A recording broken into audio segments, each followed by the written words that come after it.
हमारे तो भैले लालन मात गंगाया जरा होई गंगाया जरा होई गो सखिया सासू के लागे पर संताप तो सुपवा चराइली सुपवा चराइली हो सखिया सासू के भाई पर संताप सुपवा चोराइली सुपवा चोराइली भले की हो सासू तू भले की हो सुपवा चराइली हो सुपवा चराइली हो सासू नैहरे से मम्मी बोलाई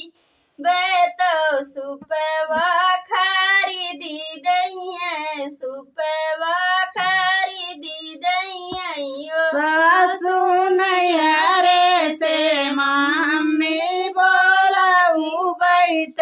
सुपवा खरीदी दई है सुपवा खरीदी दई है हमारे तो भैले लालन मात गंगाया जर होई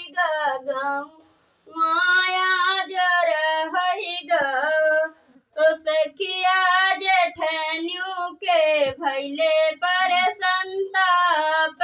तो पिपरी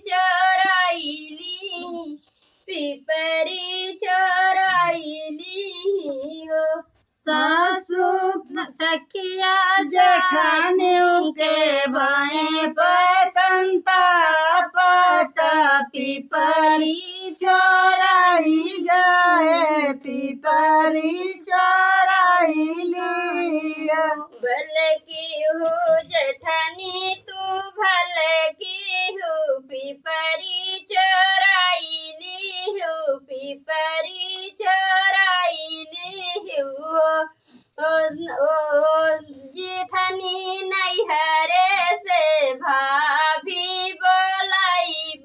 तो पिपरी खरीदी दइया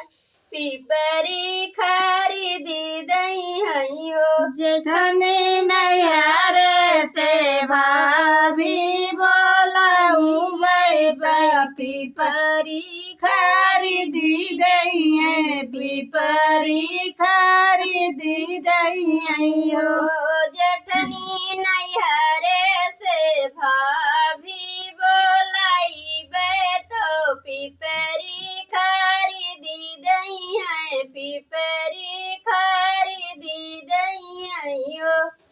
जेठनी नैहरे से भाभी बोलाऊ पिपरी खरीदी दई है पिपरी खरीदी दई हो हमारे तो भैले लालन मात गंगाया जरा होई गंगाया जरा होई ओ सखिया ननदू के होई पर संताप तो कजरा चोराइली कजरा चोराइली हो सासू ननदी के भाई पर संताप तो कजरा चोराई लई गए कजरा चोराई लई गई हो सखिया ननदू के होई पर संताप तो कजरा चोराइली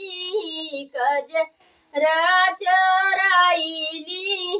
हो सखिया ननदू के भाई पर संताप तो कजरा चोराइली कजरा चोराइली हो भले की हो ननदी तू भले की हो कंगना चराइली हो कंगना